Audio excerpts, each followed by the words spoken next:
এই গোটা ওয়ার্ল্ড দুটো ভাগে ভাগ করা আছে, একদিকে উদারনীতিবাদ আর একদিকে মার্ক্সবাদ। এই যত পার্টি সিস্টেম দেখছো, সিম্পল থিওরি, একদিকে উদারনীতিবাদ আর একদিকে মার্ক্সবাদ। উদারনীতিবাদী দেশ কোনগুলো? উদারনীতিবাদী দেশ আমেরিকা, ব্রিটেন, ফ্রান্স, এরা। এইবারে যখন এরা উদারনীতিবাদ, এদের অপোজিটে কারা কারা আছে জানো? চীন, রাশিয়া, নর্থ কোরিয়া। এখন তো ভূমিদাসী বলো, কৃষককে আমরা কি বলি? ভূমিদাস। আর কৃতদাস আর ভূমিদাসের মধ্যে ডিফারেন্স কি? কৃতদাসদের জীবনের কোনো স্বাধীনতা ছিল না, কিন্তু ভূমিদাসদের জীবনের স্বাধীনতা হলো, মানে ওরা বেঁচে থাকার স্বাধীনতাটা পেলো। কিন্তু দেখো, অর্থনৈতিক কোনো কিছু লাভ হলো না, কারণ 40% ওরা থাকছে, 60% কাদেরকে দিতে হচ্ছে? জমিদারদের। তাহলে জমিদাররা আরো কি হয়ে গেল? আরো বড়লোক হতে শুরু করলো। পুঁজিবাদী সমাজে দুটো শ্রেণী। কোন দুটো? একদিকে মালিক আর একদিকে শ্রমিক। একদিকে বুর্জোয়া, একদিকে প্রলেতারিয়েট। একদম ক্যাপিটালিস্ট। এই পুঁজিবাদী সমাজে দুটো শ্রেণী হয়ে গেল, কি কি?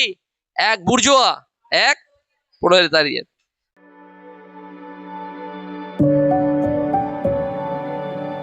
আচ্ছা, আমাদের কটা অধ্যায় হয়ে গেছে? পাশ্চাত্য রাষ্ট্রচিন্তা, western political thought, political science major paper. কটা অধ্যায় হয়েছে আমাদের? 5টা অধ্যায় কমপ্লিট হয়ে গেছে। তো আজকে আমরা করব 6 নম্বর অধ্যায়।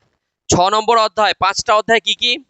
প্রথমে হচ্ছে ancient Greek political thought, basic features, প্লেটোর জাস্টিস, অ্যারিস্টটল স্টেট থিওরি।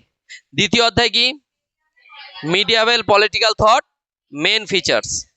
3 নম্বর অধ্যায় ম্যাকিয়াভেলি, রেনেসা, তারপরে পাওয়ার, ক্ষমতা তত্ত্ব, ম্যাকিয়াভেলির ক্ষমতা তত্ত্ব, আর সেকুলারাইজেশন অফ পলিটিক্স।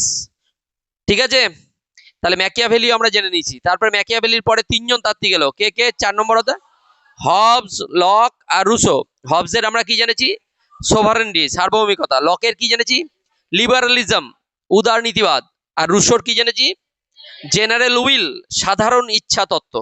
এগুলো আমাদের ক্লিয়ার করা হয়ে গেছে। 5 নম্বর অধ্যায় কি? হেগেল, হেগেল স্টেট থিওরি, হেগেলের রাষ্ট্রতত্ত্ব। তো এটাও আমরা জেনে নিয়েছি। এরপরে আজকের আলোচনা হচ্ছে 6 নম্বর অধ্যায়। 6 নম্বর অধ্যায় মার্ক্সবাদ, মার্ক্সিজম আমরা পড়বো। তাহলে এখানে 2জন তাত্ত্বিককে পড়বো, কার্ল মার্কস আর এঙ্গেলস। এই যে মার্ক্সবাদটা, মার্ক্সবাদ যখন পড়বো তার আগে একটা কথা জেনে নাও, যে এই যে গণতন্ত্র, উদারনীতিবাদ, মার্ক্সের অপোজিট যে তত্ত্ব সেটা হচ্ছে উদারনীতিবাদ। সেটা কে দিয়েছিল উদারনীতিবাদ? Lock, John Locke. জন লকের উদারনীতিবাদ তত্ত্বটা আমরা পড়েছি। সেই উদারনীতিবাদটা গোটা ইউরোপে, যে ইউরোপের যে দেশগুলো আছে তারা কি উদারনীতিবাদী। মানে উদারনৈতিক গণতন্ত্র, মানে কাদের স্বাধীনতা বেশি? ব্যক্তি স্বাধীনতা বেশি। আর ব্যক্তি স্বাধীনতা যখনই বেশি হচ্ছে, তখনই কি দেখা যাচ্ছে? যে ধনী ব্যক্তিরা আরো ধনী হয়ে যাচ্ছে, ধনীরা কি হচ্ছে? আরো ধনী, আর গরিবরা আরো গরিব হচ্ছে। ক্যাপিটালিজম, উদারনীতিবাদ কাদেরকে সাপোর্ট করে? পুঁজিবাদকে। কাদেরকে সাপোর্ট করে? পুঁজিবাদকে। আর পুঁজিবাদ মানেই এই যে আম্বানি, আদানি, এরা আরো বড়লোক হয়ে যাবে। আর গরিবরা কি হবে? আরো গরিব হবে। বুঝতে পেরেছো কি বললাম? এটা কোথায়? উদারনীতিবাদ। উদারনীতিবাদে ব্যক্তি স্বাধীনতা আছে। এইবার উদারনীতিবাদ গোটা ইউরোপে যখন ছড়িয়ে পড়েছে, সেই টাইমে ভালো করে বোঝো মার্ক্সবাদের গল্পটা। কার্ল মার্কস, কার্ল মার্কসের জন্ম জার্মানিতে। কোথায় জন্ম? জার্মানিতে। ভালো করে বোঝো, এই আগে মার্ক্সবাদ বোঝার আগে এই সময়ের কালটা ভালো করে বোঝো, গল্পের মতো। যখনই উদারনীতিবাদ এলো, মানে উদারনীতিবাদ আসা মানেই 1690 টু ট্রিটিজেস অফ গভর্নমেন্ট। কে লিখেছে? John lock. জন লক আসার পরে যখনই উদারনৈতিক গণতন্ত্রের ধারণা দিল, গোটা ইউরোপ রাজতন্ত্র ছেড়ে সবাই উদারনীতিবাদী হয়ে গেল। মানে তখন স্বাধীনতা কার হলো? গৌরবময় বিপ্লব কোথায়? ইংল্যান্ডে। ইংল্যান্ডে গৌরবময় বিপ্লব যেই হলো 1688। তারপরে আমেরিকার স্বাধীনতা যুদ্ধ 1776। তারপরে 1789 ফরাসি বিপ্লব। 1789 কি? ফরাসি বিপ্লব। এই যে 3টে বড় বড় বিপ্লব হয়ে গেল, সবাই কি করলো? রাজতন্ত্রকে ছেড়ে ফেলে দিয়ে কোথায় চলে শিফট হলো? কোথায়? গণতন্ত্রে। এখানে প্রকৃত রাষ্ট্রবিজ্ঞান তোরা বুঝতে পারবি। তো এতদিন কি চলছিল? রাজাই শাসক, রাজাই সব। এইবার রাজতন্ত্র ছেড়ে দিয়ে কোথায় শিফট হলো সবাই? গণতন্ত্রে। আর গণতন্ত্রে শিফট হলো কারা? ইউরোপের উন্নত দেশগুলো। যারাই আগে শিফট হয়েছে তারাই তো উন্নত হয়ে গেছে। এবার গণতন্ত্র, উদারনীতিবাদ কাদেরকে সাপোর্ট করে? ব্যক্তি স্বাধীনতা। সেখানে ব্যক্তির স্বাধীনতা, যে রাষ্ট্রীয় কর্তৃত্বের কি? রাষ্ট্রীয় কর্তৃত্বকে সংকোচন। রাষ্ট্রের উপরে যে থাকবে তার কোনো ক্ষমতা বেশি থাকবে না, জনগণই যা বলবে তাই হবে। বুঝতে পেরেছো কি বললাম? তার মানে ব্যক্তির স্বাধীনতাটা বেশি কোথায়? উদারনীতিবাদে। এইবারে জন লক আসার পরেই, এবারে 1776 ওই তারপরেই এই সময় অ্যাডাম স্মিথ, কে? Adam Smith. অ্যাডাম স্মিথ এসেই বলছে যে উদারনীতিবাদে কি হচ্ছে, ব্যক্তি স্বাধীনতা আছে। ব্যক্তি স্বাধীনতা থাকা সত্ত্বেও কি মানে একটা যখনই বিজনেসম্যান আর শ্রমিকের মধ্যে সরকার একটা ব্যারিয়ার হিসেবে কাজ করছে, ঠিক আছে, সরকার তো কোনো মুনাফার জন্য কিছু একটা কর বা কিছু একটা বসাবে বা ওদের মধ্যে হস্তক্ষেপ করছে, এরকম একটা সিস্টেম। তখন অ্যাডাম স্মিথ এসে বলছে, একটা ধারণা নিয়ে আসে ক্যাপিটালিজম। কিসের ধারণা নিয়ে আসে? ক্যাপিটালিজম। ও বলছে পুঁজিবাদের ধারণা নিয়ে আসে। অ্যাডাম স্মিথের কথা থেকে বোঝা যায় যে পুঁজিবাদ বলতে কি, যে একজন ধনী ব্যক্তি আর যে শ্রমিক, তার মধ্যে রাষ্ট্র কোনো রকম হস্তক্ষেপ করবে না, মানে রাষ্ট্র নামক যন্ত্র থাকবে না। যারা দেখো ভালোর জন্য বলেছিল, অ্যাডাম স্মিথ কি থিওরি দিয়েছিল, বলছে বিজনেসম্যানরা যখন, ব্যবসায়ীরা ব্যবসায়ীরা যখন কি চাইবে, যে যত বেশি প্রোডাকশন করতে পারে, প্রোডাকশনটা কি করবে, অনেক বেশি করতে পারে, কিন্তু চায় যে যত বেশি প্রোডাকশন হবে আমার তত ভালো। তাহলে এইটার যখন বিজনেসম্যানের চাহিদা, তাহলে বিজনেসম্যানকে কাদেরকে নিতে হবে? শ্রমিকদের। তাহলে অত বেশি শ্রমিকদের কাজে নেবে। বিজনেসম্যানদের যদি রাষ্ট্র হস্তক্ষেপ না করলো, বললো তোমরা যত খুশি ইনকাম করো, কোনো চাপ নেই, এটা যদি বলে দেয়, তাহলে বিজনেসম্যান কি করবে? একটা বিজনেসম্যান চাইবে একদিনে 100 শ্রমিক কাজ করুক। ধর একটা ফ্ল্যাট বানাচ্ছে কোনো প্রমোটার, সে ফ্ল্যাটটাকে কি চাইবে, যে যদি 2 মাসের মধ্যে হয়ে যায় তাহলে ভালো হয়। 2 মাসের মধ্যে তাহলে সে কি খুঁজবে? বেশি শ্রমিক। তাহলে বেশি শ্রমিক, ওখানে আশেপাশে যত শ্রমিক আছে সবাই কাজ পাবে। তাহলে এটাই অ্যাডাম স্মিথের থিওরি ছিল। অ্যাডাম স্মিথ বলছে ব্যবসায়ীদের মধ্যে, ব্যবসায়ীরা চায় বেশি প্রোডাকশন, সেই তুলনায় শ্রমিকরা আরো বেশি কাজ করতে পারবে, শ্রমিকরাও তো বেশি কাজ পাবে। তাহলে এটা কি হয়ে যাবে, দুজনার জন্যই কিন্তু একে অপরের দিক থেকে খুব ভালো। ব্যবসায়ীরা ব্যবসা করবে, বেশি প্রোডাকশন করবে, এতে শ্রমিকরাও বেশি কাজ পাবে। বুঝতে পারছি? শ্রমিকদেরও তাহলে কি হবে, শ্রমিকদেরও ইনকাম আস্তে আস্তে বাড়তে থাকবে। এই থিওরি ছিল পুঁজিবাদের। এটা কিসের থিওরি? পুঁজিবাদ। বলছে তাহলে উদারনীতিবাদ সহজে ক্যাপিটালিজমকে কি করলো, গ্রহণ করে নিল। এতে কি হলো, দেশের, ইউরোপের সব দেশের জিডিপি আস্তে আস্তে বাড়তে শুরু করলো। ঠিক 1800, যখনই মার্কসের জন্ম হচ্ছে 1818, দেখো এই টাইম পিরিয়ড 1818 থেকে 1883, এই টাইম পিরিয়ডের মধ্যে জার্মানিতে দেখতে পাচ্ছে হঠাৎ করে পুঁজিবাদ। তার আগেই যন্ত্রের আবিষ্কার হয়। কিসের আবিষ্কার হয়? যন্ত্র। মেশিনের যখনই আবিষ্কার শুরু হয়ে গেল, তখন একটা মেশিন 100 জনের কাজ করে দিচ্ছে। তখন আর মালিকরা কি করবে, যারা ব্যবসায়ী তারা কি করবে, যন্ত্র মানে 100 জন শ্রমিক কাজ করাবে, তার থেকে একটা কি করবে, একটা টাকা দিয়ে, ওদের কাছে তো টাকা আছে, অর্থ আছে, অর্থ দিয়ে কি করবে, ক্যাপিটাল খাটিয়ে যন্ত্র কিনে নেবে। এবার সব ব্যবসায়ীরা কি করছে, যন্ত্রের প্রোডাকশন বেশি, তারা সবাই যন্ত্র কিনতে আরম্ভ করলো। তখন শ্রমিকদের কাজ অটোমেটিক্যালি কি হচ্ছে, চলে যেতে লাগলো, কমে গেল। ইউরোপে এটা দেখা গেল যে শ্রমিকরা, গরিবরা আরো গরিব হয়ে যাচ্ছে। উদারনীতিবাদ আসাতে গোটা ইউরোপে কি শুরু হয়ে গেল, ক্যাপিটালিজম যখনই উদারনীতিবাদের সাথে মিলে গেল, তখনই কি শুরু হয়ে গেল, শ্রমিকরা আরো কাজ চলে যাচ্ছে, শ্রমিকরা আরো গরিব হয়ে যাচ্ছে। ক্লিয়ার হচ্ছে? আর বড়লোকরা কি হচ্ছে, কিন্তু আরো বড়লোক হয়েছে, কারণ ওরা তো মেশিন অনেক কিনে নিচ্ছে। ক্লিয়ার হচ্ছে ব্যাপারটা? ক্যাপিটালিজম, পুঁজিবাদ, বুঝতে পারছিস? তো মার্কস এসে দেখছে যে শ্রমিকরা, গরিবরা আরো গরিব হচ্ছে, বড়লোকরা আরো বড়লোক হচ্ছে, ধনীরা আরো ধনী হয়ে যাচ্ছে। তাহলে কি করা যায়? বলছে এমন একটা তত্ত্ব নিয়ে আসতে হবে যেখানে শ্রমিকদের একটা ইউনিয়ন তৈরি হোক, শ্রমিকরা যেন আন্দোলন করতে পারে, শ্রমিকরা যাতে বিপ্লব করতে পারে। বুঝতে পেরেছো? শ্রমিকরা তাদের যদি ন্যায্য দাবি দেওয়া যেন পেতে পারে। এবার এমন একটা তত্ত্ব নিয়ে আসুক যে সর্বহারা শ্রেণীর একনায়কতন্ত্র প্রতিষ্ঠা হবে। এতদিন কারা চালাচ্ছিল? ইউরোপ, ধনী ব্যক্তিরা।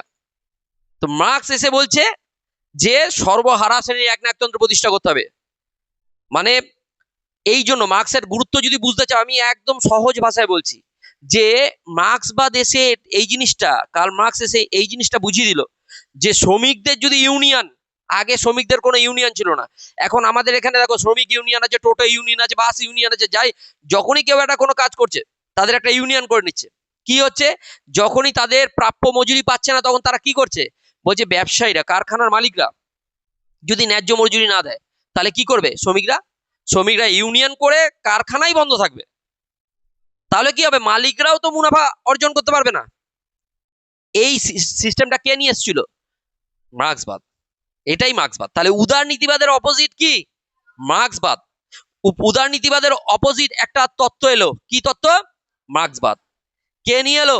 Karl Marx. কার্ল মার্কস চেয়েছিল যে অর্থনৈতিক সাম্য। উদারনীতিবাদ কি চায়? রাজনৈতিক সাম্য। মানে রাজনীতিতে সবাই ভোটাধিকার আছে, ইকুয়াল ভোটাধিকার আছে, সবাই বলছে। এটা কে চায়? উদারনীতিবাদ। কিন্তু মার্ক্সবাদ কি বলে? বলছে অর্থনৈতিক সাম্য প্রতিষ্ঠা করতে হবে। রাজনৈতিক সাম্য দিয়ে কি হবে? গরিবরা গরিবই থেকে যাবে, ধনীরা ধনী হয়ে যাবে। কিন্তু যদি অর্থনৈতিক সাম্য প্রতিষ্ঠা হয়, মানে সোজা কথা হচ্ছে আমি যে টাকা ইনকাম করছি তোদের মধ্যে ভাগ বটারও করে দেবো। এটা বেশ ভালো হয় না ব্যাপারটা? তাহলে সবাই ইকুয়াল হয়ে থাকি, ব্যাপারটা ভালো হয় না? এই দেখ, এই তোরা যে ভালো, এইটাই মার্ক্স বলতে চেয়েছিল যে আম্বানি একাই বড়লোক হচ্ছে, আম্বানির ছেলের বিয়েতে অত খরচা করছে, ঠিক আছে, ওই টাকাগুলো যদি একটু সবাই মিলে ভাগ বাটোয়ারা করে নেওয়া যায়। যাই হোক, অর্থনৈতিক স্বাধীনতা। এই জন্য বলছে রাজনৈতিক স্বাধীনতা দিয়ে কাজ নেই, অর্থনৈতিক সাম্য প্রতিষ্ঠা হোক। রাজনৈতিক সাম্যের কোনো কাজ নেই, কি প্রতিষ্ঠা করতে হবে? অর্থনৈতিক সাম্য। সর্বহারা শ্রেণীর এক নায়কতন্ত্র প্রতিষ্ঠা করতে হবে। আর মার্ক্স কি বলেছে? যে রাষ্ট্র হলো শ্রেণী শোষণের যন্ত্র। কি বলেছে? বোঝো, রাষ্ট্রকে শ্রেণী শোষণের যন্ত্র কিরকম ভাবে বলেছে? বলছে রাষ্ট্র শ্রেণী শোষণের যন্ত্র কিরকম ভাবে? আচ্ছা, আমাদের রাষ্ট্রে ধর ভারতকে দিয়ে বোঝাবো, ভারতকে দিয়ে বোঝাতে গেলে আবার সমস্যা হয়ে যেতে পারে। আচ্ছা, আমেরিকায় শাসক কে? Donald Trump. ডোনাল্ড ট্রাম্প হচ্ছে মেন। ডোনাল্ড ট্রাম্প আমেরিকা চালাচ্ছে। এবার ডোনাল্ড ট্রাম্পের বন্ধু হচ্ছে ইলন মাস্ক। বুঝতে পেরেছো কি বললাম? এইবারে ডোনাল্ড ট্রাম্প কোনো একটা ধরো মোবাইল সম্পর্কেই, ঠিক আছে, নেটওয়ার্ক সম্পর্কেই কিছু একটা নিয়ে এলো যে এইটাই আজ থেকে রুলস তৈরি হবে, ঠিক আছে, রুলস তৈরি হবে। সেইটা তার আগে থাকতে কাকে বলে রাখলো? ইলন মাস্ককে। আমাদের এখানে সহজ ভাষায় বুঝিয়ে দিয়ে তাহলে আরো সহজে বুঝতে পারবি। আচ্ছা, আমাদের নরেন্দ্র মোদীর বন্ধু হচ্ছে কে? আদানি। আদানি বন্ধু। আদানি আগে ধরো 5 বছর আগে আদানিকে কেউ, আম্বানি আদানি বলছি, আদানিকে কেউ চিনতো না, ঠিক আছে। এখন বিশ্বের প্রায় ভালো লেভেলের বড়লোক হয়ে গেছে আর কি, এরকম 10 জনের মধ্যে হয়তো র্যাঙ্ক করে গেছে। ভালো করে বোঝো, কিরকম সিম্পল থিওরি বোঝো। যে আমি বলছি একটা গ্রামে, তোরা তো ধর যারা গ্রামে থাকিস, গ্রামের ওখান থেকে একটা রেল লাইন যাবে, ঠিক আছে, কেউ জানিস না। তার আগে কোনো একটা বিজনেসম্যান গেল গ্রামে, তোদের জমির এখন দাম কত? 1 লাখ টাকা দাম ধর, ঠিক আছে, 1 লাখ টাকা কাটা, আমি বলছি গ্রামে হয়তো 1 লাখ টাকা কাটা, তাই তো? গ্রামে, আরে বোঝ একদম অজ পাড়াকা, আমি বলছি 1 লাখ টাকা কাটা ধর, 1 লাখ টাকা কাটা হলো। এইবারে ধরতে বলছি তোদেরকে, 1 লাখ টাকা কাটা হলো, বিজনেসম্যান গেল, বিজনেসম্যান বিজনেসম্যান যে বলো 3 লাখ টাকা করে কাটা দিচ্ছি, বিক্রি করবে? আচ্ছা, কেউ কি বিক্রি করবে কি করবে না আগে বলো? করবে তো, সবাই করবে। এইবারে 3 লাখ টাকা করে সব কিনে নিল, একজন সেই বিজনেসম্যান 3 লাখ টাকা করে সব কিনে নিল, বিঘা বিঘা জমি কিনে নিল। এইবারে দেখা গেল তারপরে সরকার থেকে ঘোষণা করলো, নরেন্দ্র মোদী ঘোষণা করছে এই গ্রামের এখান থেকেই একটা রেল লাইন যাবে। এইবার বোঝ, যখনই রেল লাইনটা চলে গেল, ওই জমির দাম 3 লাখ টাকা থাকলো না, 5 লাখ না হয় সেটা 10 লাখ পেরিয়ে যাবে, কারণ একটা রেল লাইন হয়ে গেছে। বুঝতে পেরেছিস কথাটা কি বললাম? এইটা হচ্ছে ফর্মুলা। এইরকম ভাবে মার্ক্স বলতে চাইছে রাষ্ট্র হলো শ্রেণী শোষণের যন্ত্র, আমাদেরকে শোষণ করছে রাষ্ট্র। কিন্তু রাষ্ট্র মানে কি? রাষ্ট্র মানে হচ্ছে সরকার, আর সরকারের বন্ধুরা কারা? ওরাই পুঁজিবাদী। বুঝতে পেরেছো কথাটা কি বললাম? এই যে জিও দিয়ে শোষণ করছে আমাদের, আমরা বুঝতে পারছি না তো।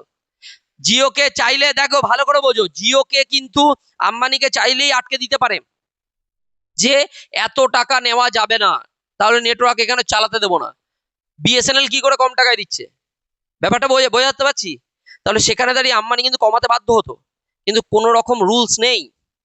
বিজয় থালাপাতি বলে দিয়েছে এখানে যদি এরপরে যদি রিচার্জ বাড়ে, তাহলে আর আমাদের এইখানেই গোটা তামিলনাড়ুতে কোনো রকম কোনো জিও চলবে না। এই হচ্ছে সিম্পল ব্যাপার, এটা করে দিতেই পারে। কিন্তু ওটা কি? মুনাফা। ওই যে বললাম, একটা বন্ধুত্বের সম্পর্ক পুঁজিবাদের সাথে। রাষ্ট্র তাই বলেছে, মার্ক্সবাদ কি বলেছে? রাষ্ট্র হলো শ্রেণী শোষণের যন্ত্র। তাহলে বোঝাতে পারছি কথাগুলো? তারপর মার্ক্স কাদের বিরুদ্ধে লড়াই করে? মার্ক্সবাদ পুঁজিবাদের বিরুদ্ধে। কিসের বিরুদ্ধে? পুঁজিবাদ। এটাকে ইংলিশে যখন কলেজে শুনবে ক্যাপিটালিজম। বুঝতে পেরেছো কি বললাম? লিবারালিজম, লিবারালিজমের সাথে কি হয়ে গেল, মিলে গেল কে? ক্যাপিটালিজম। আর মার্কস কাদের বিরোধিতা করেছে? ক্যাপিটালিজমের বিরোধিতা করেছে। দিয়ে কি প্রতিষ্ঠা করতে চেয়েছে? সমাজতন্ত্র, সোশ্যালিজম প্রতিষ্ঠা করতে চেয়েছে, সর্বহারা শ্রেণীর একনায়কতন্ত্র। কি প্রতিষ্ঠা করতে চেয়েছে? সর্বহারা শ্রেণীর একনায়কতন্ত্র। সর্বহারা শ্রেণী কারা? আমরা। এই আমাদের বলছে এক সময় এটা কিভাবে প্রতিষ্ঠা হবে? সর্বহারা শ্রেণীর একনায়কতন্ত্র প্রতিষ্ঠা করতে গেলে কিরকম ভাবে প্রতিষ্ঠা হবে? বলছে বড় লোকরা মানে ধনী ব্যক্তিরা, আমাদের পুঁজিবাদীরা শোষণ করতে করতে করতে করতে একটা টাইম শ্রমিকরা আর পেরে উঠবে না। শ্রমিকরা কি আজ অত্যাচারের সীমা ছাড়িয়ে যাবে। তখন শ্রমিকরা কি করবে? সবাই একজোট হয়ে বিপ্লব করবে। আর বিপ্লব করে কি করবে? সব প্রাইভেট প্রপার্টি ধ্বংস করে দেবে, সব প্রাইভেট প্রপার্টি ধ্বংস করে দেবে। এটাকে বুঝতে গেলে ওই মুম্বাইয়ের ধারাবি বস্তি আছে, সব আম্বানির বাড়ি ধ্বংস, সবাই অ্যাটাক করলো আম্বানির বাড়িতে। আর ওখান থেকে থালা চামচ বাটি যা আছে সবই তো সোনার রূপোর এইসব হবে, ওই আসবাবপত্র দামি দামি। বাংলাদেশে একবার হয়েছিল না, চেয়ার টেবিল নিয়ে দৌড়াচ্ছে সব, ওইদিকে অভ্যুত্থান, গণ অভ্যুত্থান হচ্ছে, ওইদিকে বিপ্লব হচ্ছে, আর এরা এইদিকে লুট করছে, ফ্রিজ নিয়ে দৌড়াচ্ছে, ঠিক আছে, চেয়ার নিয়ে দৌড়াচ্ছে, যে যা পারছে, এরকম একটা ব্যাপার। তো বলছে মার্ক্সবাদ কি বলছে? একটা টাইম বিপ্লব হবে, শ্রমিক শ্রেণী একটা টাইম কি করবে? বিপ্লব করবে। আর বিপ্লব করে কি করবে? প্রাইভেট প্রপার্টি ধ্বংস করে দেবে। প্রাইভেট প্রপার্টি ধ্বংস করা মানে জানো? ব্যক্তিগত মালিকানা শেষ। যখন কারুর ব্যক্তিগত মালিকানা থাকবে না, তখন কি প্রতিষ্ঠা হবে? তখন সর্বহারা শ্রেণীর একনায়কতন্ত্র। ওটাকেই বলছে সমাজতন্ত্র প্রতিষ্ঠা হবে। কি প্রতিষ্ঠা হবে? সমাজতন্ত্র। বুঝতে পারছি? অসুবিধা হচ্ছে মার্ক্সবাদ কি? মার্ক্সবাদ একদম ইজি। আর মার্ক্সবাদ বিরাট ইম্পর্টেন্ট। কেন? গোটা দুনিয়া, গোটা ওয়ার্ল্ড কে যদি দেখো, এই গোটা ওয়ার্ল্ড, এই গোটা ওয়ার্ল্ড, এই গোটা ওয়ার্ল্ড দুটো ভাগে ভাগ করা আছে। একদিকে উদারনীতিবাদ আর একদিকে মার্ক্সবাদ। এই যত পার্টি সিস্টেম দেখছো, সিম্পল থিওরি, একদিকে উদারনীতিবাদ আর একদিকে মার্ক্সবাদ। উদারনীতিবাদী দেশ কোনগুলো? উদারনীতিবাদী দেশ আমেরিকা, ব্রিটেন, ফ্রান্স, এরা। এইবারে যখন এরা উদারনীতিবাদ, এদের অপোজিটে কারা কারা আছে জানো? চীন, রাশিয়া, নর্থ কোরিয়া। বুঝতে পারছো কি বললো? মতাদর্শ আলাদা। আর এরা এরা এরা এদের মতাদর্শ আলাদা, মার্ক্সবাদী মতাদর্শ। ক্লিয়ার হচ্ছে? অসুবিধা আছে? কিন্তু মার্ক্সবাদকে প্রপারলি এরা কেউ নেয়নি। এই যে চীন বলো, রাশিয়া বলো, সবার মার্ক্সবাদ আলাদা। আস্তে আস্তে আমি সব বোঝাবো। এই রাশিয়া, চীন, এদের যে মার্ক্সের যে মার্ক্স এনেছিল কিসের জন্য? যে সর্বহারা শ্রেণী একনায়কতন্ত্র। প্রথম মার্ক্সবাদে প্রথম যে আন্দোলন হয়, বলসেবিক বিপ্লব হয়, কোথায়? রাশিয়ায়। কোথায় বলসেবিক বিপ্লব হয়? রাশিয়ায়। ইতিহাসে আমরা পড়েছি, কত সাল স্যার ভুলে গেছি, কত সালে? 1917। 1917তে রাশিয়া কি বলসেবিক বিপ্লব কার নেতৃত্বে? স্যার কি করে জানবো? লেনিনের নেতৃত্বে। ঠিক আছে, এটা আমরা কোথায় পড়েছি? 12-এ পড়েছি। স্যার কবে পড়েছি? 12? 10-এও নয়, 12-এ পড়েছিস, আমি পড়িয়েছি। বললে হবে? যখনই দ্বিতীয় বিশ্বযুদ্ধোত্তর পর্ব প্রথম অধ্যায়টা পড়াই, তখন প্রথম বিশ্বযুদ্ধকে শুরু করি। প্রথম বিশ্বযুদ্ধ কবে হয়েছিল? 1914 থেকে 18। যখনই 1914 থেকে 18, তার মধ্যেই বলসেবিক বিপ্লব হয় 1917তে লেনিনের নেতৃত্বে। বুঝতে পেরেছো কি বললাম? ওইখান থেকে মার্ক্সবাদ আস্তে আস্তে আসে। তারপরে চীন, চীন যখন হয়, চীনের যে মার্ক্সবাদ আর লেনিনের মার্ক্সবাদ মানে রাশিয়ার মার্ক্সবাদ দুটো আলাদা। বুঝতে পেরেছো কি বললাম? এগুলো গল্প আছে, পরে শোনাবো। যাই হোক, তাহলে মার্ক্সবাদ ক্লিয়ার হচ্ছে? তা মার্ক্সবাদ কি চায়? সর্বহারা শ্রেণীর একনায়কতন্ত্র প্রতিষ্ঠা করতে। সেটা কিভাবে হয় আমরা জানবো। বুঝতে পেরেছো? তার মার্ক্সবাদ মোটামুটি, মার্ক্সের মেন কথা কি? রাষ্ট্র হলো শ্রেণী শোষণের যন্ত্র। অসুবিধা আছে? আর মার্ক্সের লেখা বই, Das capital, the German ideology, এই দুটো বই আছে। আরো বই আছে। এছাড়াও মার্ক্স এঙ্গেলসের একটা বই আছে, কমিউনিস্ট ম্যানিফেস্টো। কত সালে লেখা? 1848। তাহলে এইগুলো বইগুলো কোশ্চেন আসলে আমরা জানবো। দেখো মার্ক্সের তাহলে জীবনী দেখি। কার্ল মার্ক্স এই ব্যক্তি, কি বলছে পুরো নাম? Karl Heinrich Marx. কত সালে জন্ম? 1818। ট্রিয়ার যে শহর, এই প্রুশিয়া, বর্তমানে কোথায় আছে? জার্মানি। জার্মানিতে জীবনকাল 1818 থেকে 83, খুব বেশি দিন বাঁচেনি। 1818 থেকে 83। ঠিক আছে। পেশা হচ্ছে দার্শনিক, অর্থনীতিবিদ, সমাজবিজ্ঞানী আর বিপ্লবী চিন্তাবিদ। তাহলে আমরা বুঝতেই পারছি। এরপরে শিরোনাম কেন তিনি ফ্রেডরিক এঙ্গেলস, মার্কসের শিষ্যকে ফ্রেডরিক এঙ্গেলস, যৌথভাবে সৃষ্টি হচ্ছে মার্ক্সবাদ। তাহলে মার্কসের সাথে কে ছিল? এঙ্গেলস, দুজনের যৌথভাবে সৃষ্টি কি? মার্ক্সবাদ। এটি মূলত একটি সমাজ পরিবর্তনের দর্শন। কিসের দর্শন? সমাজ পরিবর্তনের দর্শন মার্ক্সবাদ। আবারও বোঝো যে এখন কি চলছে? পুঁজিবাদ। এখন পুরো ওয়ার্ল্ড কি চলছে? পুঁজিবাদী। পুঁজিবাদের পরে মার্ক্সবাদ কল্পনা করে গেছিল মার্ক্স যে এরপরে সমাজতন্ত্র আসবে। এরপরে কি আসবে? সমাজতন্ত্র। মার্ক্সের সমাজ বিকাশের স্তর আছে 6টা, আমরা বোঝাবো। আদিম সাম্যবাদী সমাজ, তারপরে দাস সমাজ, তারপর সামন্ত সমাজ, তারপর পুঁজিবাদী সমাজ, তারপরে সমাজতান্ত্রিক সমাজ, আর লাস্টে আসতে পারে সাম্যবাদী সমাজ। সেটা কল্পনা করে গেছে। এগুলো আমরা আস্তে আস্তে আসবো। তার কাজ বিশ্লেষণ করে সমাজে বৈষম্য কেন সৃষ্টি হয়েছে? বৈষম্য কেন? সমাজে দুটো শ্রেণীর কথা কে বলেছে? Karl Marx. দুটো শ্রেণীর সৃষ্টি হয়েছে, একটা বড়লোক আর একটা গরিব, একটা ধনী একটা গরিব, একটা বুর্জোয়া একটা প্রলেতারিয়েত। কি নাম? সহজে কি বলবো? বুর্জোয়া। বড়লোকদের কি বলা হয়? বুর্জোয়া। আর গরিবদের কি বলা হয়? প্রলেতারিয়েত। প্রলেতারিয়েত। প্রলে প্রলে প্রলেপ না, প্রলেটা নে, প্রলে প্রলে। আচ্ছা, প্রলেপের প্রলে নে, প্রলে তারিয়েত। তারিয়েত, হ্যাঁ, প্রলেতারিয়েত মানে আমরা হচ্ছে প্রলেতারিয়েত। বুঝতে পেরেছিস কি বললাম? এবার তোরা বলবি স্যার আপনি নন খ্যাপা নাকি? আমরা কোথায় আছি এখন? সব আমি খরচা করে দিচ্ছি তোদের জন্য, তাও তোরা এরকম বলছিস। এই বোর্ড নিচ্ছি, এগুলো সব খরচা করে দিচ্ছি, যা ইনকাম সব খরচা করে দিচ্ছি। গাড়ি তো আর ক্যামেরা দেখতে পাবে না কেউ। যাই হোক, ঠিক আছে, শোন। তাহলে গিয়ে কি বললাম? যে বড় লোকদের কি বলা হয়? বুর্জোয়া মার্ক্সের ভাষায়। আর ছোট লোক নয়, ছোট লোক নয়, ছোট লোক বলিস না, কি গরিব। আমরা তোর নিজেদেরকে বলছিস, সেটা ভাব। ছোট লোক কিভাবে? ছোট নয়, গরিব। গরিবদের কি বলা হয়? মানে ধনী। বড় লোক বললে ছোট লোকই আসবে। যাই হোক, ধনী, ধনীদের কি বলা হয়? বুর্জোয়া। আর গরিবদের কি বলা হচ্ছে? প্রলেতারিয়েত। বোঝা যাবে? তাহলে গিয়ে এইটাই ছিল বৈষম্য। এটাই কি? বৈষম্য। বলছে এটা দেবো, ধনী আর দরিদ্র যদি থাকে তাহলে বৈষম্য আসবেই। কেন আসবে? তোদের যদি যদি আম্বানির ছেলের সাথে যুদ্ধ লাগলো না, ধাক্কা লাগলো, গাড়ি আরে হাঁটতে পারবে না, আলাদা যেটা ছোট ছোট ছেলের সাথে লাগলো, ঠিক আছে? তাহলে আমি বলছি গাড়ি নিয়ে যাচ্ছে, তোদেরকে অ্যাক্সিডেন্ট করে দিল, যে তোরা বলতে গেলি, থানায় বলতে গেলি, দেখলো না কার বিরুদ্ধে করছিস, বলতে ব্যাস হয়ে গেল। যাই হোক, ঠিক আছে, তাহলে কি দেখা যাক। এরপরে চলে এসো গ্রন্থ। মার্ক্সের গ্রন্থ কি কি? এই কি হলো? মার্ক্সের গ্রন্থ কি কি? দাস ক্যাপিটাল। দাস ক্যাপিটাল কত? 1867।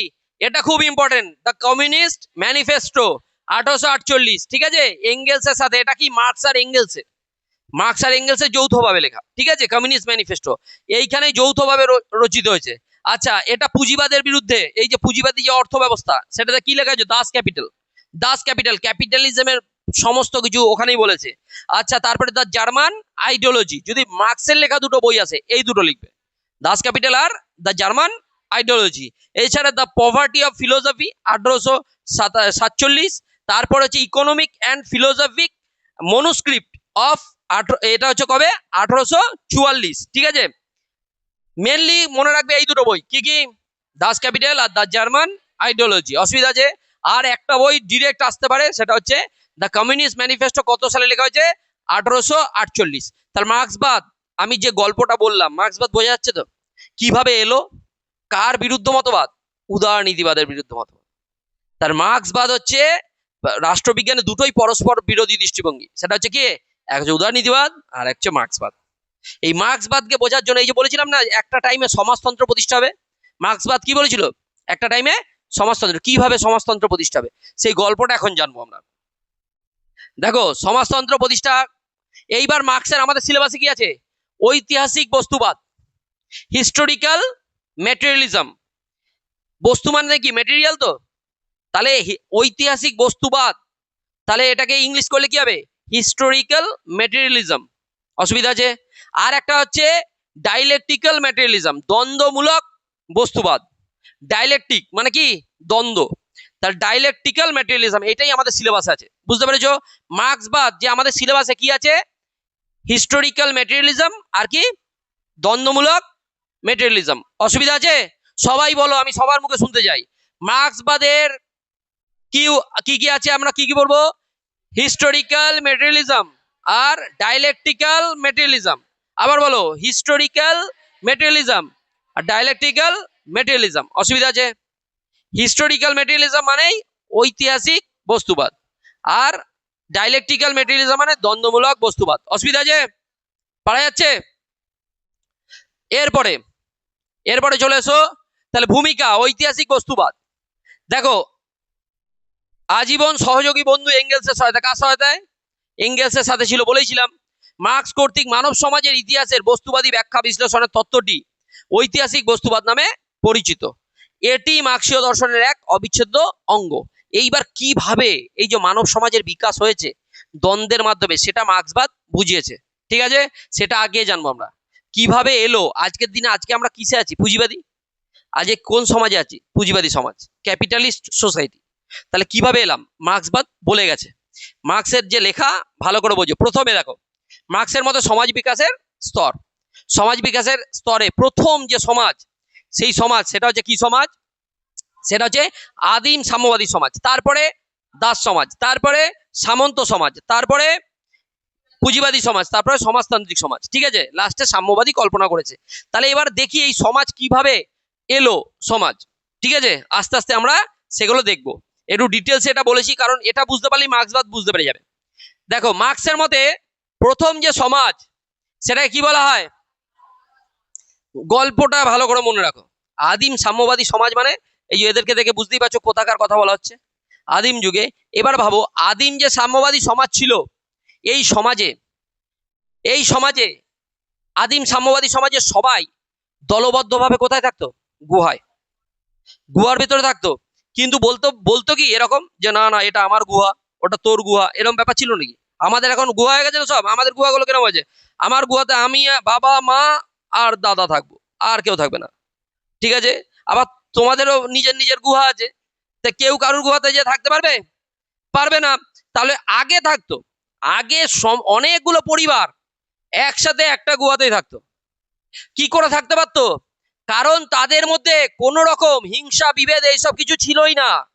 তারা সার্ভাইভ করার জন্য বেঁচে থাকতো, মানে পশুর আক্রমণ থেকে বাঁচার জন্য। বাঁচাটাই হচ্ছে, বেঁচে থাকাটাই মুখ্য উদ্দেশ্য। বুঝতে পেরেছো কি বললাম? তাহলে সেখানে দাঁড়িয়ে সবাই একসাথে থাকতো। মানুষরা হচ্ছে একটা প্রজাতি। তখন মানুষরা বেঁচে থাকার জন্য একসাথে থাকতো। তাদের মধ্যে কোনো রকম হিংসা বিভেদ কিছু ছিল না। বুঝতে পেরেছো? সেই সময়টাকে কি বলা হয়? আদিম সাম্যবাদী সমাজ। সাম্যবাদী, এটাকে কমিউনিজম বলছে। এই সাম্যবাদটাই প্রতিষ্ঠা করার চেষ্টা করেছে মার্ক্সবাদ। এখন বলছে সাম্যবাদ মানে তখনকার দিনে যে সাম্য বিরাজ করতো। সাম্যবাদ মানে কি? যে উৎপাদনের উপকরণের সামাজিক মালিকানা।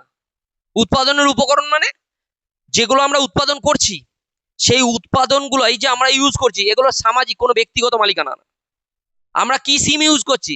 জিও। আর জিওটা কার মালিকানা? আম্বানির মালিকানা। ওরকম ব্যক্তিগত মালিকানা থাকবে না, সবার মালিকানাধীন থাকবে। বুঝতে পেরেছো? সামাজিক মালিকানা। তাই বলছে উৎপাদনের উপকরণে কিসের মালিকানা থাকবে? সামাজিক মালিকানা। এটা কে চেয়েছিল? মার্ক্সবাদ। কিন্তু তখন ছিল, তখন কেউ যদি পশু শিকার করে নিয়ে আসতো, 5 জন মিলে পশু শিকার করে নিয়ে আসতো, তাহলে বলতো যে আমার পরিবারই শুধু খাবে। গুহায় যতজন থাকতো সবাই মিলে খেত। বুঝতে পেরেছো কি বললাম? কিন্তু এখন কি সেটা হবে? তাহলে তখন আদিম সাম্যবাদী সমাজে কি ছিল? সাম্য বিরাজ করতো। কি বিরাজ করতো? সাম্য। বুঝতে পেরেছো? এখানেই মার্ক্সবাদ বুঝতে পারবে। তাহলে কি বলছে? প্রাচীন সমাজে ব্যক্তিগত সম্পত্তির ধারণা ছিল না, ব্যক্তিগত ইন্ডিভিজুয়ালি সম্পত্তি কোনো কিছু ছিল না, এবং মানুষ যৌথভাবে উৎপাদন ও সম্পদের ব্যবহার করত। মানুষ কি ব্যবহার করত? যৌথভাবে, সবাই মিলে যেটা উৎপাদন করতো সেটা সবাই মিলে ব্যবহার করত। তাহলে সাম্যবাদের এক্সাম্পল কি? সাম্যবাদের মানে, সাম্যবাদ বলতে গেলে কি বলবে? যে সামর্থ্য অনুযায়ী কাজ, কিন্তু প্রয়োজন অনুযায়ী ভোগ। কথাটা বুঝে নাও। যার সামর্থ্য সেই তো পশু শিকার করতে যাবে, কিন্তু যখন ভোগ করার ব্যাপার আসবে সে একা ভোগ করবে? সবাই মিলে। তাহলে কি বলছে? সামর্থ্য অনুযায়ী কাজ, প্রয়োজন অনুযায়ী ভোগ। বুঝতে পেরেছো কথাটা? এটা মনে রাখবে। এটা কার কথা? সাম্যবাদ। এটা হচ্ছে কার্ল মার্ক্সের নয়, সাম্যবাদীতে। যদি বলে সাম্যবাদ কি, সাম্যবাদ কি অ্যাকচুয়ালি বলছে সামর্থ্য অনুযায়ী কাজ, প্রয়োজন অনুযায়ী ভোগ, মানে সবার সেখানে সাম্য প্রতিষ্ঠা হবে। ক্লিয়ার হচ্ছে? পরে সমাজতন্ত্র বলবো, এর মধ্যে পার্থক্য হয়। শোনো, তাহলে আদিম সাম্যবাদী সমাজে কি এলো? কোনো কোনো ক্লাস ছিল না, মানে কোনো শ্রেণী ছিল না। ধনী দরিদ্র বলে কিছু ছিল? মালিক শ্রমিক বলে কিছু ছিল? আদিম সাম্যবাদী সমাজে কিছু ছিল না। কি বিরাজ করতো ওখানে? সাম্য বিরাজ করতো। অসুবিধা আছে? অসুবিধা নেই তো? ঠিক বিবর্তনের মধ্য দিয়ে আস্তে আস্তে একটা সমাজ এলো, যেটাকে বলা হচ্ছে দাস সমাজ। দাস সমাজে এসে দুটো শ্রেণী হলো। কিরকম ভাবে হলো ভালো করে বোঝো। বলছে যখনই মানুষ উৎপাদন করতে শিখলো, নিজে নিজে উৎপাদন করতে শিখলো, তখন আস্তে আস্তে যেগুলো উৎপাদনের উপকরণের, যেগুলো টুলস, মানে কাঁচামালটা, ধরো আমরা এই জামা প্যান্ট পরছি ধরো, বা বাড়ি তৈরি করা হচ্ছে, বাড়ি এই যে সিমেন্ট ইট বালি যাই দিয়েই তৈরি করা হোক, এগুলো তো একটা কাঁচামাল আছে, ওগুলো তো বানাতে হবে। ধরো ইটটা বানাচ্ছে, ইটটা বানানোর জন্য তো মাটি দরকার, বুঝতে পেরেছো? তো বলছে কাঁচামালগুলো যাদের এখতিয়ারে রয়েছে তারা হয়ে গেল বড়লোক। আমার কাছে যদি আমি যদি 5 বস্তা ধান উৎপাদন করে রাখি, বোঝো, 5 বস্তা ধান আমি উৎপাদন করে রাখলাম ঘরে, তাহলে আমার কাছে তো কিছুজন চাইতে আসবেই যারা ধানটা উৎপাদন করতে পারেনি। তখনই আমি কি করব? তাদেরকে বলবো আর একটু জমি আমাকে খুঁড়ে দে, তাহলে তোদেরকে ধান দিচ্ছি। এইরকম করে কি হবে? আমার কাছ থেকে যখনই চাইতে হবে, তাহলে আস্তে আস্তে আমি কি হব? বড়লোক হয়ে যাব। আর যারা আমার কাছে চাইতেই থাকবে, যারা মাথা খাটাবে না, তাদের কাছে তো কাঁচামাল থাকবে না। এটাই বলছে যে কাঁচামালটা যাদের কাছে থেকে গেল, এগুলো টুলস বলা হয়, এই টুলস এর মালিক যারা, কাঁচামালটা যাদের থেকে গেল, তারাই হয়ে গেল সমাজে কি? পুঁজিবাদী। পুঁজিবাদী মানে কি? ধনী, মালিক শ্রেণী। অসুবিধা আছে? এইবারে যাদের কাছে কাঁচামালটা নেই, তারা কি করলো? তারা হয়ে গেল গরিব শ্রেণী। তাহলে সমাজে কটা শ্রেণী চলে এলো? দুটো শ্রেণী। এইবারে এটা প্রথম কোন সমাজে দেখা গেছে? তারপরে আদিম সমাজের পরে এলো দাস সমাজ। আদিম সমাজের পরে এলো দাস সমাজ। ভালো করে যদি একটু গ্রামের দিকে লক্ষ্য করো, গ্রামের দিকে দেখবে পুজোর সময় অনেক ঢাকি ঢাক বাজাতে আসে। এই ঢাকিদের যারা বাবারা ছিল না, তাদেরকে জিজ্ঞাসা করবে যে আমারই মামার বাড়িতে এরকম একজন এসেছিল, তারা বলছে বাগার খাটতো, মানে বেগার খাটা যাকে বলে, কিরকম? শুধু খেতে দেবে, সেই জন্য ঘরে কাজ করে দেবে সব। আর বাবা তার ছেলে এরম ভাবেই করে আসছে একটা বাড়িতে, মানে বনেদি বাড়িগুলোতে শুধু খাবার পাওয়ার জন্য কাজ কে করতো ভালো করে ভাবো। তোমরা এখন কল্পনাই করতে পারবে না। বলছে শুধু খেতে দিত, সেই জন্য গোটা বাড়ির কাজ ওই বাড়িতেই থাকতো, ওই বাড়িতে কাজ করবে, ওই বাড়িতে শুধু খেতে দেবে, কোনো টাকা পয়সা পাবে না। তাহলে সেরম ভাবে ওরা কাজ করতো। বুঝতে পারছো কথাটা কি বললাম? তাহলে সেইখানে দাঁড়িয়ে দাস যখনই উৎপাদনের উপকরণের মালিকানা, ব্যক্তিগত মালিকানা শুরু হলো, দাস মালিক কি হয়ে গেল? আর ওরাই অনেক জনকে কি করলো? খাটাতে শুরু করলো। এইবার কি সমাজ প্রতিষ্ঠা হলো? দাস সমাজ। আদিম সাম্যবাদী সমাজ থেকে দাস সমাজে কিভাবে এলো? যখনই ব্যক্তিগত মালিকানা প্রতিষ্ঠা শুরু হলো, তখনই সমাজ কটা শ্রেণীতে ভাগ হয়ে গেল? দুটো শ্রেণীতে। তাহলে যদি 2 মার্কসের কোশ্চেন আছে, শ্রেণী বলতে কি বোঝায়, মার্কস বলতে পারবে তো? তাহলে দুটো সমাজে কটা শ্রেণী হয়ে গেল? দুটো শ্রেণী, একটা দাস মালিক আর একটা দাস। একটাকে দাস মালিক আর একটাকে দাস। এবার এই ডিফারেন্সটা বোঝো, দাস মালিক আর দাসদের মধ্যে ডিফারেন্স কি? দাসদের জীবনের কোনো স্বাধীনতা ছিল না। দাসদের জীবনের কোনো স্বাধীনতা ছিল না, কারণ দেখেছো আগে হলিউডের মুভিগুলোতে দেখবে যে কিরকম হতো, দাসদের দিয়ে পশুদের লড়াই করানো হতো, যে মারা যেত মারা যেত, ওটা সবাই এমপি থিয়েটারে বসে দেখতো। তাহলে দাসদের কি ছিল? জীবনের স্বাধীনতা ছিল না। এরকম হতো তো একদিন হঠাৎ করে কোনো একটা দাস নায়ক হয়ে গেল, মুভিতে দেখা না, ডেঞ্জারাস দাস আর কি, দাস হয়েছে বিরাট শক্তিশালী। ও কি করলো? ওর মধ্যে লিডার হওয়ার একটা ব্যাপার আছে। যেখানে যে জেলের মধ্যে থাকতে ধরো, সবাইকে বললো আমরা দেখ, আমরা আর এরকম দাসত্ব করতে পারবো না, যখন তখন সবাই মারা যেতে পারি, প্রতিদিন কেউ না কেউ, শোন, প্রতিদিন কেউ না কেউ মারা যাচ্ছি, তাহলে একটা কাজ করি, আমরা গ্রুপ করে নিই, গ্রুপ করে যেদিন ছাড়া পাবো, মানে জেল যেদিন করবে, সবাই মিলে আন্দোলন শুরু করে দেবো। মরবো তো এমনিতেই, যদি কটাকে মেরে মরবো, এরকম যদি আন্দোলন করেছে হয়তো একদিন। এবার সবাই মিলে যখন, দাসরা তো শক্তিশালী, যখনই আন্দোলন শুরু করেছে সবাই মিলে, তা মালিক পক্ষ আর কতজন থাকবে? মালিক তো আইসি, ওর আর কত শক্তি থাকবে? এবার ওরা আন্দোলন করেছে, দিয়ে মালিকের কাছে গেছে, আমরা আর দাসত্ব করবো না। মালিক দেখছে যদি এখানে আমি না মানি তাহলে গিয়ে বিপদ, তাহলে তো আমাকেই মেরে দেবে। মালিক বলছে ও আচ্ছা, কি করবি তাহলে তোরা? দাস দাসত্ব করতে হবে না তোদেরকে। কি করবি তোরা? ওরা বলছে আমরা এবার থেকে জমি চাষ করব। কি চাষ করব? জমি চাষ। বলছে আমরা জমি চাষ করব। আচ্ছা, এইবার বাইরে যে জমি চাষ করবে, জমিগুলো কাদের? দাস মালিকদের। ওরাই তো জমিগুলো চাষ করাচ্ছিল, তো ওদেরই জমি। বলছে ঠিক আছে, তাহলে বাইরে তোরা কোথায় উর্বর জমি পাবি, আমারই ওই জমিতে চাষ কর। ঠিক আছে, অসুবিধা, দাসত্ব তোদের করতে হবে না। এইবার ওরা বলছে ঠিক আছে, জমি চাষ করতে গেলে কি করতে হবে? ঠিক আছে, আমাকে জমি চাষ কর, আমাকে 60% দিয়ে দিবি, 40% তোরা রাখবি। ভাবো, মালিক বসে বসে 60% পাচ্ছে, 40%। এইবারে কি হলো? তখনই যে সমাজটা হলো, দাস মালিকরা শিফট হয়ে গেল সামন্ততে। দাস মালিকরা কোথায় শিফট হয়ে গেল? সামন্ত। দাস মালিকরা হয়ে গেল জমিদার, সামন্ত। আর যারা দাস ছিল, কৃতদাস, তারা কি হয়ে গেল? ভূমিদাস। সামন্তরা কি? সামন্তরা, দাস মালিকরা কি হয়ে গেল? সামন্ত। কারণ ওদের কাছে তো আর দাস নেই, তার দাস মালিক আর কাকে বলবে? কিন্তু ওদের কাছে কি আছে? জমি আছে। তো জমি থেকে ওরা কি হয়ে গেল? জমিদার। জমিদারকেই আমরা কি বলি? সামন্ত। সেই সামন্তর আন্ডারই কাজ করছে কারা? ওই ভূমিদাস গুলো। তাহলে তখন তো ভূমিদাসই বলো, কৃষককে আমরা কি বলি? ভূমিদাস। আর কৃতদাস আর ভূমিদাসের মধ্যে ডিফারেন্স কি?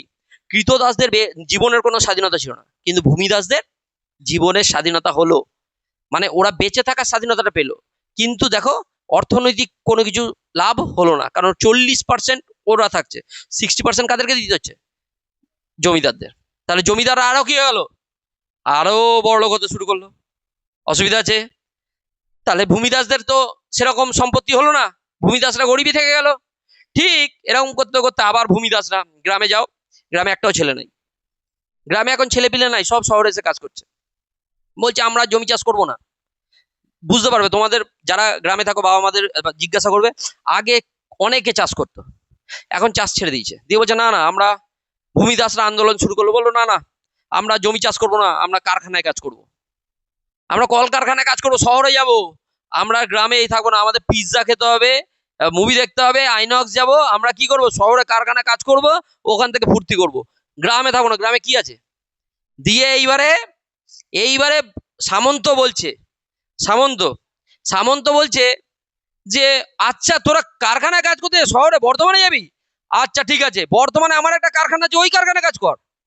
আচ্ছা, কারখানাগুলো কাদের কাদের থাকবে? কারখানাও তো যাদের কাছে পুঁজি আছে, যারা সামন্ত, তারাই কারখানা খুললো। তাহলে সামন্ত প্রভুরা ট্রান্সফার হয়ে গেল কিসে? সামন্ত প্রভুরাই তো আম্বানি আদানি, কেন ওদের কাছেই তো পুঁজিটা ছিল, ওরাই তো কারখানা খুললো, যে আরো পুঁজি। বোঝাতে পারছি? তাহলে সামন্ত প্রভুরা কি হয়ে গেল? পুঁজিবাদী। সামন্ত প্রভুরা কি হয়ে গেল? পুঁজিবাদী, মানে মালিক।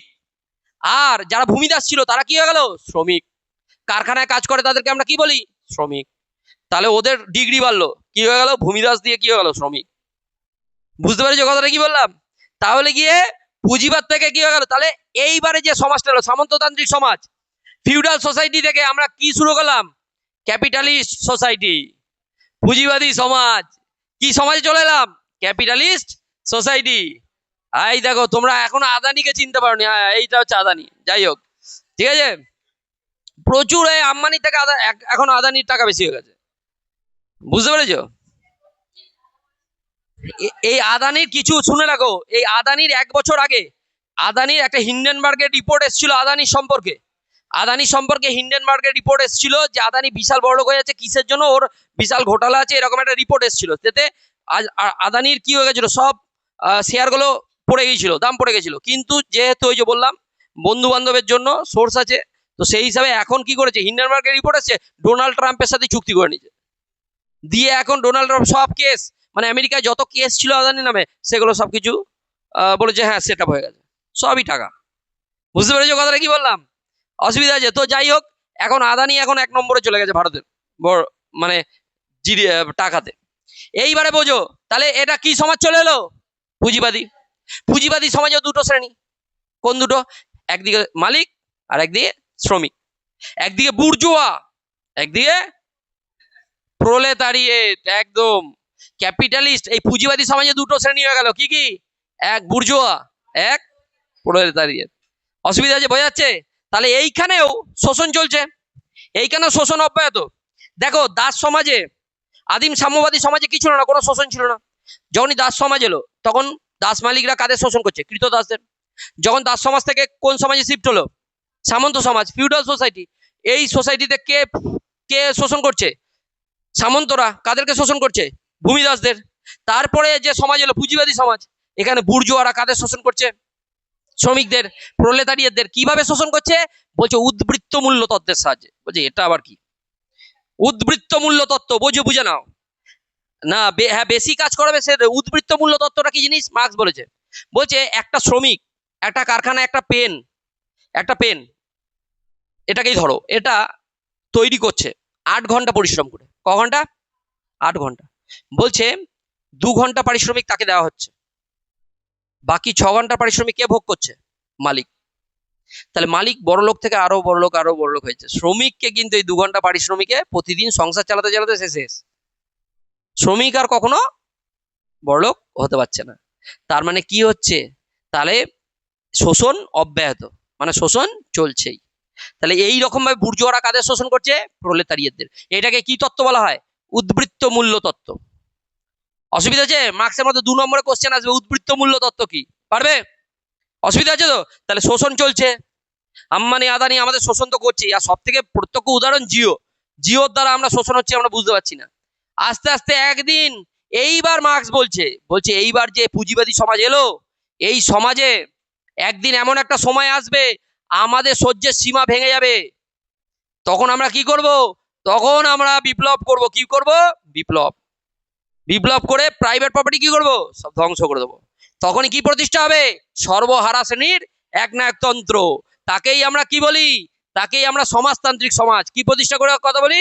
সোশ্যালিজম, সোশ্যালিস্ট সমাজতান্ত্রিক সমাজ আসবে। তারপরে কি প্রতিষ্ঠা হবে? সমাজতান্ত্রিক সমাজ। সেখানে কোনো ব্যক্তিগত মালিকানা থাকবে না। কি থাকবে না?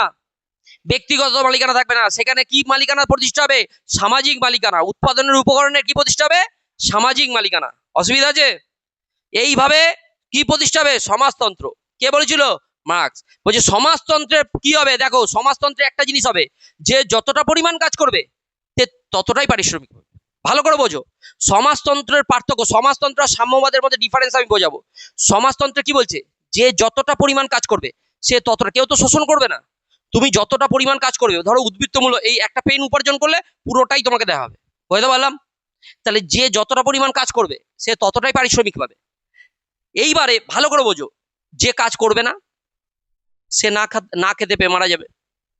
তার মানে এইটা হচ্ছে সমাজতন্ত্র। সমাজতন্ত্রে কি থাকবে না? শোষণ করার কেউ থাকবে না। কিন্তু সমাজতন্ত্রের পরে আবার বলছে সাম্যবাদ আসবে। কি আসবে? কমিউনিজম আসবে। এই কমিউনিজম আসতে গেলে কি করতে হবে? বলছে এইখানে কিন্তু আর কোনো শ্রেণীও থাকবে না, কোনো শোষণও থাকবে না, কিছুই থাকবে না। আবার আদিম সাম্যবাদী সমাজের মতো বলছে সামর্থ্য অনুযায়ী মানুষ কাজ করবে, কিন্তু প্রয়োজন অনুযায়ী ভোগ করবে। এইখানে দাঁড়িয়ে সবাই টিকে থাকবে। ভালো করে বোঝো, যে কাজ করবে না সেও কিন্তু খেতে পাবে। হিসাবটা বুঝতে পারছো? তাহলে সমাজতন্ত্র আর সাম্যবাদের মধ্যে, সোশ্যালিজম আর কমিউনিজমের মধ্যে ডিফারেন্সটা বুঝতে পারছো? এটা কিন্তু কেউ বোঝাবে না, আমি বলছি শোনো।